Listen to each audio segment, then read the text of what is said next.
It's Thursday, and I'm Alana.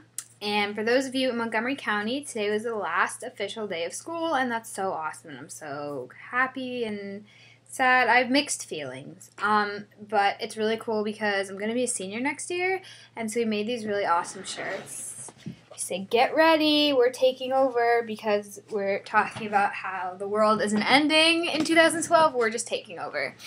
And yep. That's all I have to say. Yeah. So I picked a topic this week, and it is expectations. How do you deal with expecting something and then not having it meet your expectations or not even knowing what to expect? And I did this because I'm taking a lot of, ACT, SAT, stuff like that. And for me, I have no idea what to expect when it comes to college applications and all that stuff. I'm clueless. Not clueless. No, I'm not clueless. I'm So I just wanted to talk about I wanted to hear what everybody else had to say basically about dealing with that kind of thing. How I always expect things to be way worse than they actually end up being. I always expect that tests are going to be awful or giving a presentation is going to be so nerve-wracking, and then it goes totally fine and I'm totally okay. But I walked into the subject test on Saturday and I was like, fuck, I can't do this. I had such high expectations that it was going to be so hard, and then it was not hard at all. And I was like, oh, that was okay. I'm still alive. Life goes on. But I think, I expect a lot from people. I expect a lot out of myself. And when I don't meet my expectations, I get so angry. So pissed. When I don't get the grade I want on something. I get very upset when I don't meet my expectations. So, yeah, I guess I should have worded that a little differently. I kind of wanted to hear how people dealt with, their anxieties about expecting things, I guess.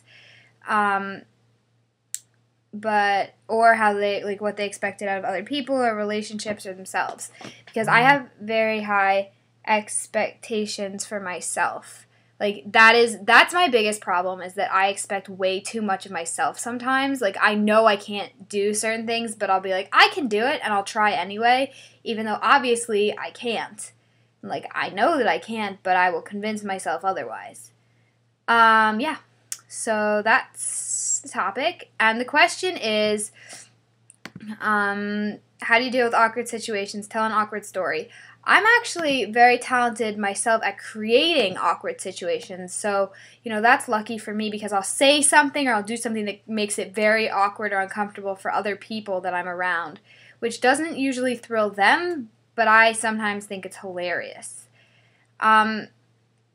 But this week, I did something that was super awkward and really embarrassing, so I'm going to demonstrate it for you. Okay, so in my school, there are a bunch of computer labs, and so the sign on the door of my classroom said that we were going to one computer lab. So I have a problem reading directions, so I did what I always do, and I read the first line. It says go to lab, and assumed it was the same lab we'd been in before. So let me show you what I did.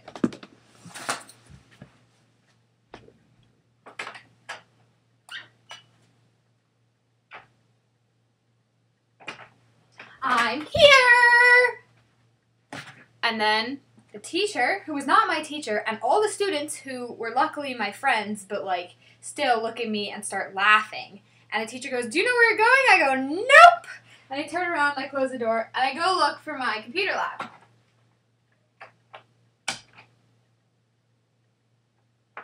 Hello, I'm here! Wrong class. Again, that's twice. That is 2 times. I did it twice. I did it, not just 1 time did I do that. I did it 2 times because there were 2 computer labs on the way to the one that I needed to be going to. It was so awkward because I just, I calmed it down a little just then, but it was so awkward because I threw the door open and I screamed at the top of my lungs that I was there. And then the whole class is looking at me. And the first time, at least I knew at least the people were my friends, but I didn't know the teacher. The second time I knew the teacher, but the people weren't my friends.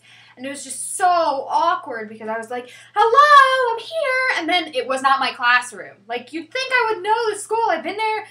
I'm about to enter my 4th year, 3 years done. School is the same, pretty much, except for construction stuff, but that's done. The school has not changed. You'd think I would know where I'm going, but it was so awkward. It was really embarrassing, so I thought I would share that with you guys this week. Okay, so have an amazing weekend. Pride is this weekend, so I'll make sure I take lots of pictures for you guys to show you next week. And have a great week. Good luck on finals if you're still in high school and taking them. Bye.